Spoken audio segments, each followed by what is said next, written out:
nome do Pai, do Filho e do Espírito Santo. Amém. Que a paz de Jesus e a ternura de Maria estejam sempre com você. Estamos na 17ª aula do curso Entendendo a Bíblia. Conhecendo melhor as Escrituras Sagradas, podemos aplicá-las em nosso dia a dia como guia para uma vida cristã e católica, um caminho para a santidade. Se você não assistiu ainda às aulas anteriores, clique no link do canal do YouTube que está na descrição deste vídeo, inscreva-se no canal e assista todas as aulas anteriores para você entender a sequência do estudo. Nesta aula vamos estudar o Evangelho de São João, conhecer melhor o Evangelho em si e o autor.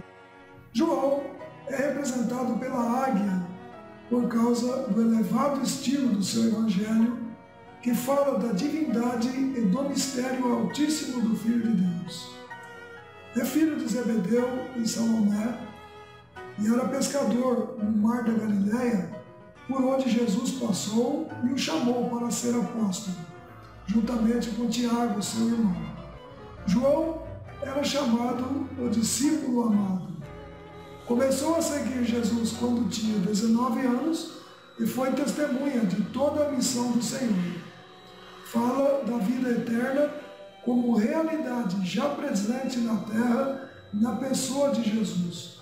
João escreve aos cristãos. O Evangelho de São João tem características muito próprias que o distinguem dos sinóticos. Mesmo ao mencionar idênticos acontecimentos, João apresenta perspectivas e pormenores diferentes dos sinóticos. Não obstante, enquadra-se como estes no mesmo gênero literário de evangelho e conserva a mesma estrutura fundamental e o mesmo caráter de proclamação da mensagem de Jesus. O Evangelho de João é um evangelho original. Alguns temas importantes dos sinóticos não aparecem aqui no Evangelho de São João, como, por exemplo, a infância de Jesus, as tentações, o sermão da montanha, o ensino em parábolas, as expulsões de demônios, a transfiguração e a instituição da Eucaristia. Por outro lado, só João apresenta as alegorias do bom pastor, da porta, do grão de trigo e da videira, o discurso do pão da vida, o da ceia e a oração sacerdotal, os episódios das bodas de Caná, da ressurreição de Lázaro e do lava-pés, os diálogos com Nicodemos e a samaritana. Ao contrário dos sinóticos, em que toda a vida pública de Jesus se enquadra fundamentalmente na Galileia, numa única viagem a Jerusalém e na breve presença nesta cidade pela Páscoa da Paixão e Morte, no quarto Evangelho, Jesus atua sobretudo na Judéia e em Jerusalém, onde se encontra pelo menos em 3 Páscoas diferentes. O vocabulário do Evangelho de São João.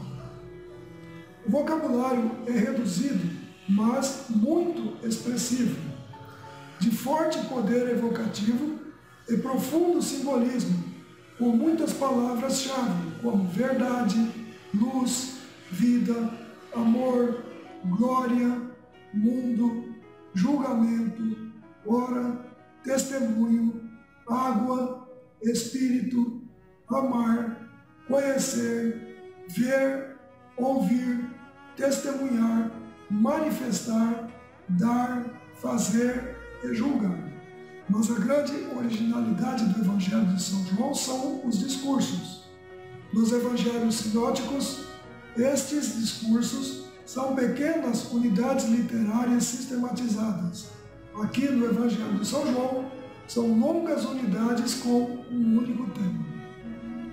O estilo é muito característico, desenvolvendo as ideias de forma concêntrica e crescente, Assim, os temas da luz, da vida, desenvolvimento, da hora, têm um caráter dramático. Depois de tantos anos, Jesus continua a ser rejeitado pelo seu próprio povo e os judeus cristãos a serem hostilizados pelos judeus incrédulos. O homem aceita a oferta divina e tem a vida eterna, ou a rejeita e sofre a condenação definitiva. Apesar disso, todo o Evangelho respira serenidade e vai ao ponto de transformar as dúvidas em confissões de fé, os escárnios em aclamações, a infâmia da cruz num trono de glória. Para isso, o evangelista serve-se dos recursos literários da ironia, do mal-entendido, das antíteses como luz, trevas, verdade, mentira, vida, morte, salvação, condenação, celeste, terreno, e das expressões com dois sentidos, do alto ou de novo, pneuma, no sentido de vento e espírito. Erguer para significar, crucificar e exaltar. Ver no sentido físico e espiritual, água viva, etc. Outra característica do Evangelho de São João é o simbolismo que pertence à própria estrutura deste Evangelho, organizado para revelar tudo o que nele se relata, milagres, diálogos e discursos. Assim, os milagres são chamados sinais, porque revelam a identidade de Jesus, a sua glória, o seu ser divino, o seu poder salvador como pão, luz, vida e ressurreição, em ordem a crer nele. Outras vezes são obras do Pai, mas que o Filho também faz. Vamos analisar a composição e o autor. Embora seja evidente a unidade da obra e o seu fio condutor, notam-se algumas pequenas irregularidades. A mais surpreendente é uma dupla conclusão. O capítulo 16 parece uma repetição do capítulo 14. Em 14:31, Jesus manda sair do lugar da ceia, e só no capítulo 18, versículo 1, é que de fato saem. Isto leva a pensar que a obra não foi redigida de uma só vez. Este evangelho tem na base uma testemunha ocular, que dá testemunho destas coisas e que as escreveu. O autor esconde-se atrás de um singular epíteto, o discípulo que Jesus amava. A tradição, a partir de Santo Irineu, é unânime em atribuir o quarto evangelho a João, irmão de Tiago, filho de Zebedeu, um dos 12 apóstolos. Uma análise interna deixa ver que o autor era judeu e tinha convivido com Jesus. Não constitui problema para a autoria joanina o fato de João ser um pescador e letrado. Então, era corrente não ser o próprio autor a escrever a sua obra. Também é provável que um grupo de discípulos interviesse na redação, sob a sua orientação e autoridade. Daí a primeira pessoa do plural nós, que por vezes aparece. Este foi o último evangelho a ser publicado entre os anos 90 e 100. Não pode ser uma obra tardia do século II, como pretendeu a crítica liberal do século passado. A sua utilização por Santo Inácio de Antioquia, martirizado em 107, e a publicação em 1935 do papiro Highlands, datado de cerca do ano 120, desautorizou tal pretensão. Tem-se discutido muito acerca do meio cultural de que depende, mas devemos ter em conta a sua grande originalidade e a afinidade com o pensamento paulino das cartas do cativeiro. Os discursos de autorrevelação que não aparecem em toda a Bíblia não procedem dos escritos agnósticos e mandeus, parecem ser estes que imitam João. Tem raízes no Antigo Testamento, sobretudo nos livros sapienciais, onde a sabedoria personificada se autorrevela, falando na primeira pessoa. Valor histórico do Evangelho de São João. Chamar sinais aos milagres é indicar que se trata de fatos significativos e não de meros símbolos. Com efeito, o próprio Jesus se proclama testemunha da verdade, e o texto apoia-se numa testemunha ocular.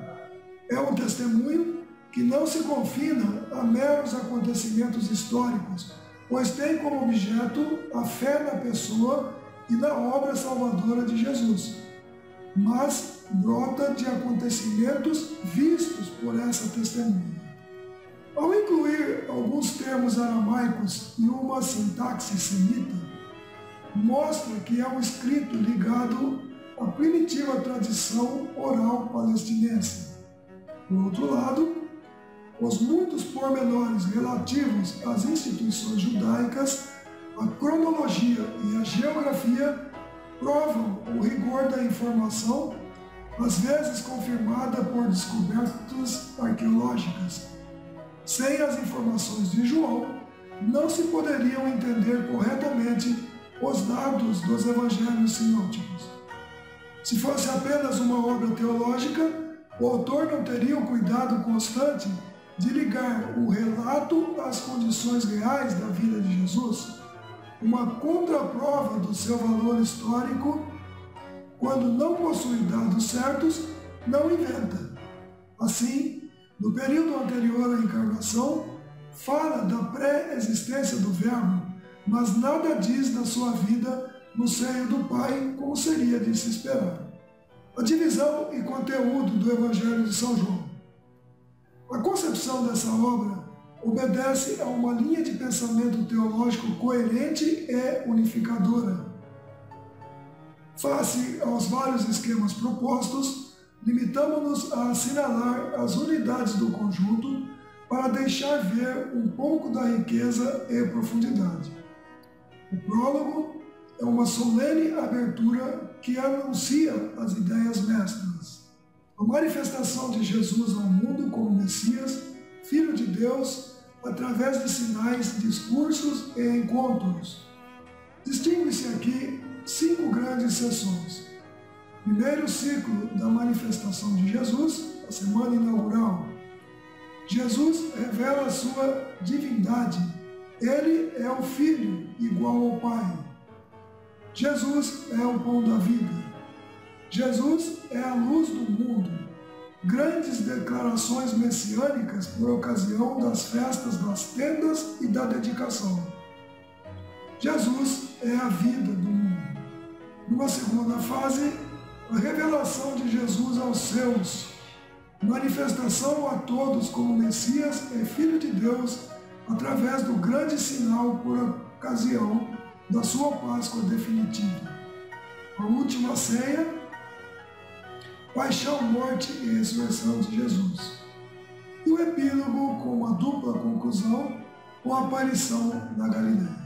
Este evangelho propõe-se confirmar na fé em Jesus como Messias e Filho de Deus.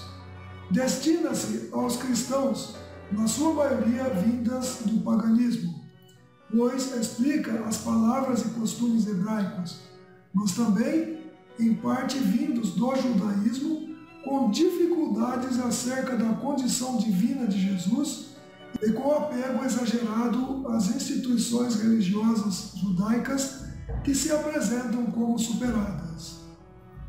Sem polemizar contra os gnósticos docetas, que negavam ter Jesus vindo em carne mortal, João não deixa de sublinhar o realismo da humanidade de Jesus.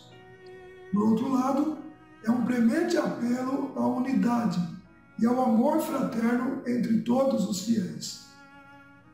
João pretende dar-nos a chave da compreensão do mistério da pessoa e da obra salvadora de Jesus, sobretudo através do recurso constante às Escrituras.